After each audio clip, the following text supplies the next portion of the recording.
It's another beautiful day here in the Shire, and today's recipe comes with fresh Atlantic sea air baked right into it. There's a schooner called the Mary off the coast of Maine. Canvas up, hull leaning into the wind. It's the kind of vacation that makes you forget what year it is.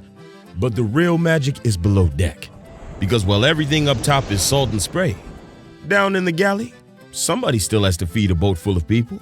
25 years ago, that was Mary Barney. She cooked on a wood-fire cookstove in a tiny kitchen that rocked and bounced with the waves. One of the best things about cooking here actually is that you make the food and then people eat it right away. So it's fresh and it's, it's like eating at home. Only somebody else has made it for you. Yeah. And she fed up to 36 crew and passengers like it was the most normal thing in the world. And this bread, this was one of her answers to the day. Fast, sturdy, and comforting in a way only ship food can be. Mary's passed now, but there are people all over the world who've never forgotten her or her food. This time, Renee's making 60-minute schooner bread. Mary's 60-minute bread recipe comes straight from her galley cookbook. It has a moist, tight crumb, a nutty whole wheat flavor, and a thick, sturdy crust like a hearty sandwich bread. From start to finish, it's ready in just about an hour. No second rise and no fuss. Now, I'm not in a wooden ship's galley that rolls with every swell, and yes, I am going to cheat and use my stand mixer, but this can absolutely be made completely by hand and baked in a wood-fired cookstove, just like Mary did. And today, I'm going to show you exactly how to make this. First step, the first thing I did was I turned on my oven to 400 degrees, so it's heating up nicely. I've got some yeast here, and I'm going to pour a half a cup of warm water in here and let that just soften up a bit. So we'll let that sit. Okay, and the next thing we're going to do, this is such a nice, easy recipe. We're going to put some milk in a pan. And I've got some plain whole milk, whole fat yogurt here. And we're not going to heat these up hard. We're going to heat them up to lukewarm, just warm them up a bit so we can put the yeast in there and help it rise. So you do not want to get this too hot. You want to stir this together and just get it mixed up. And we're going to put this on about a medium. Okay, we're almost there. You want it to be just lukewarm, like if your tea sits on the counter for too long. Speaking of tea, I have a new cup. And I have a nice cup of tea going in my new cup. And then it says, it's another beautiful day here in the Shire. I was very excited to get this. If you get it too hot, you will kill that yeast. So better to be a little under than not. Okay, that feels great. So our yeast looks great. It's all bubbly in there. So I am going to add this to this milk yogurt combination. And I've got some brown sugar here. You can also use honey. We're going to put that in and melt that. Okay, so at this point, Mary would be putting this into another pan with her whole wheat flour. But we are going to put this right in our mixing bowl. And we're going to scrape all of that yumminess out. And then we're going to add some whole wheat flour.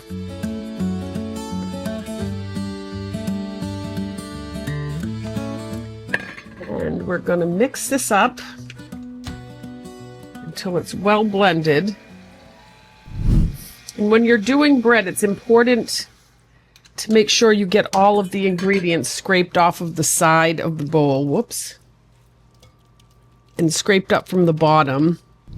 And then we're just going to give that a mix for about a minute. Okay, that looks beautiful. I'm going to increase that speed just a little bit. And then I am going to let this sit for about 15 minutes. And that will be the first rise for that yeast. We're working the yeast in a little bit of a different way today.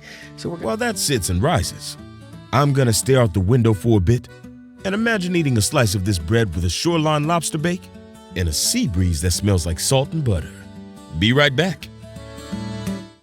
So this is rising nicely. I see nice bubbles forming there. And while we're waiting for that, I've got 2 cups of flour here, 240 grams, and some more over here. But for right now, we're going to work with this. And I've got some salt, baking soda,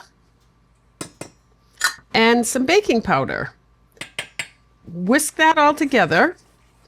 Just mix that up. The next thing, oh, this is only a minute away. Yay! Okay, so the next thing we're going to do is I've got some oil here. You can put melted butter or oil. Mary did it with the oil, so I'm going to do it with the oil today, but the butter would add some extra flavor. I'm going to mix this up.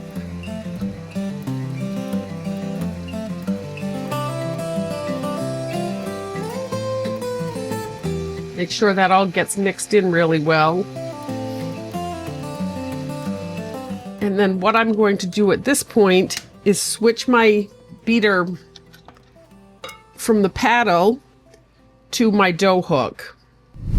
And I'm going to scrape the sides of that bowl. Stir that all in.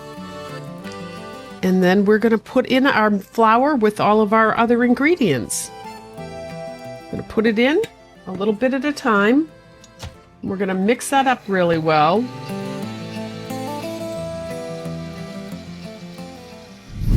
I'm going to scrape the sides down. You could also mix this in a bowl by hand if you want.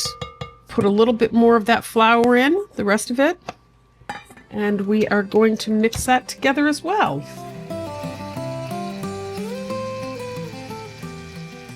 Yeah, that's mixed together. I'm going to take a look at that, and I can tell just by the way that looks that we need to add some more of this flour. So I'm going to add a little bit at a time, and we're looking for a nice soft dough, but something that we can handle with our hands. Okay, let's see how that's looking. I know that needs more flour. I'm just going to put the rest of that in.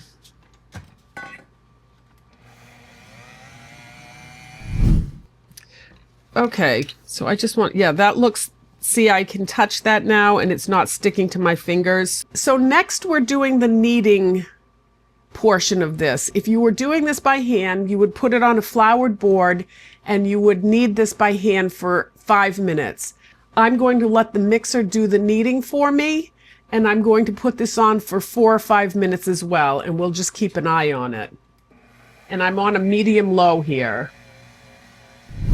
Okay, so this has been going for 5 minutes. I'm going to take this out. First of all, I'm going to flour my board just a little bit so I can shape this. I'm going to take a spatula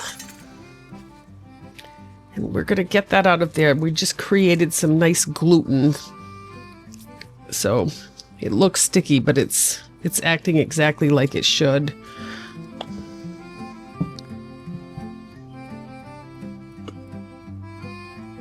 Just get all of that out of there. Flour my hands.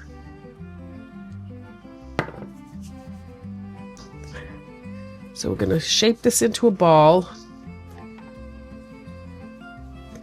And then what I'm going to do is I'm going to weigh this so I know exactly how much each half should be. There's 2 loaves here. So that's 620 grams each for each piece.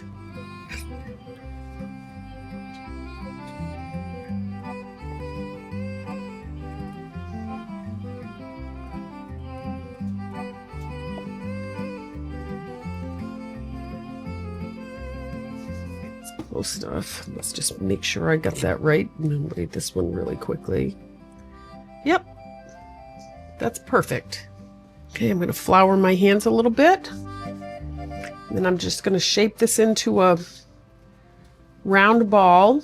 And you want to take this and just fold it underneath itself.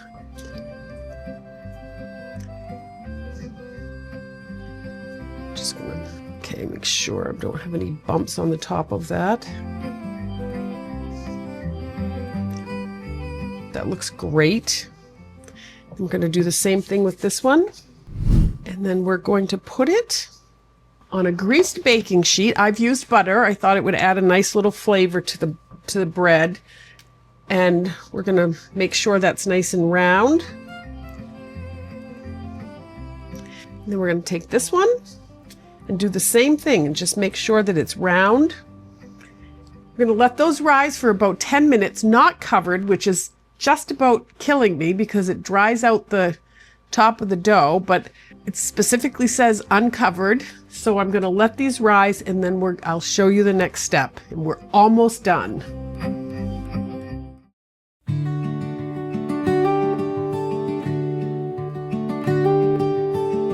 This has been, I let it go about 15 minutes. It would have been fine at 10, but I can tell the way that's bouncing back that is ready to do. Now the next thing is, the recipe says to slash the tops. So you can either take this and just slash it, or you can make some decorative designs. But this is my handy dandy. I use this for sourdough. This is the best one I've ever had. It has a case that it doesn't get banged up in the, so it just comes in this case with some extra razor blades. And then if you want to you don't have to do anything too fancy, but you want to give it enough room to pop. Okay, so we'll just...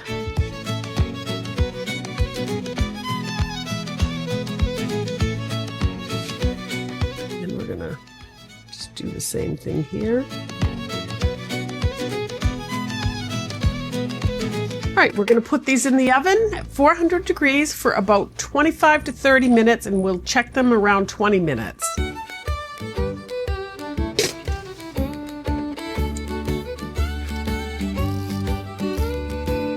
They say to avoid seasickness, you should look to the horizon. I'm sure it's beautiful, but I think I'll just sit right here and stare at that oven window a bit longer. Stick around. You're going to want to see this. While this is baking, I'd like to know something. What's a bread that you've had and never been able to forget? Could be homemade, could be from a bakery, could be from somewhere you went on a trip. Drop it in the comments below. As you know, I love hearing these stories. Okay, so it's been about 30 minutes. I'm going to take this out and thump it and see what I think of this. Look at that. Oh my word. Look at that. Oh, they got a little, I didn't realize they were going to get this big. Okay, that feels great. Wow. You can do this with a spatula too. I have calluses on my hands, so. Oh my word. That looks beautiful. That is amazing. For an hour. That means when you start dinner, you could throw this together and have a fresh loaf of bread at dinner time. I'm going to let this cool off for a few minutes, and then I'm going to come back and we're going to give it a taste. I can't believe how much those rose in the oven. That's gorgeous. I do have one trick I would like to show you. I'll leave one of these alone, but I'm going to put a little butter on the top. It softens it just adds a little shine. And so I'm just going to do it to when I do this to other loaves of bread that I make, and I just want to see how this does. I'm sure Mary did not do this, but I'm just going to see how that does. I feel like I'm doing something wrong. Okay, we'll leave that alone now and let those cool off.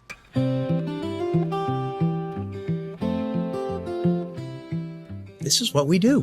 This is our life, and it's our passion to share Penobscot Bay and to share what it is we do with our guests. Our real focus is to make sure that when people are aboard, they they learn something more.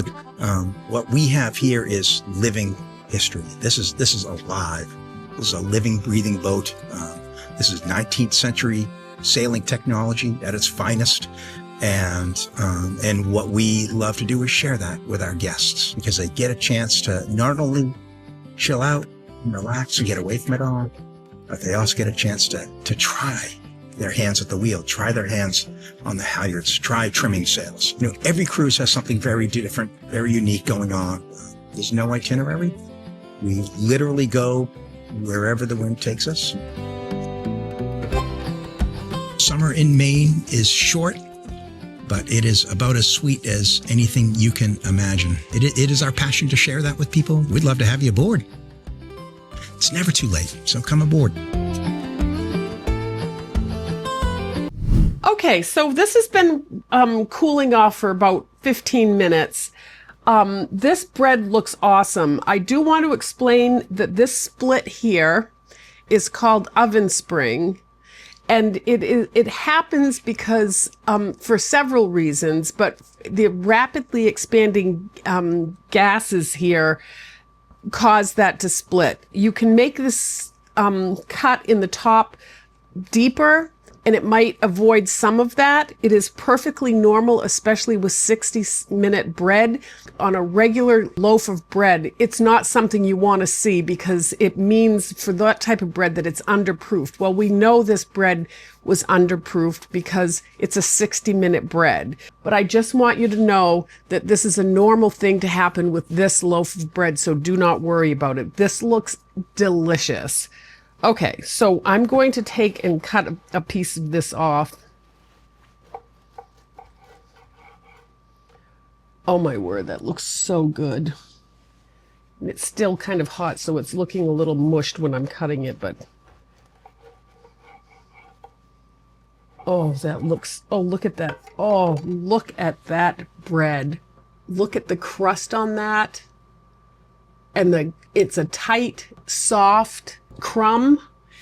Let's give this a try. That is exactly what that's supposed to look like. We'll put a little butter on this. Oh my word, that looks so good. I mean, for 60 minutes, this is the softest. Okay.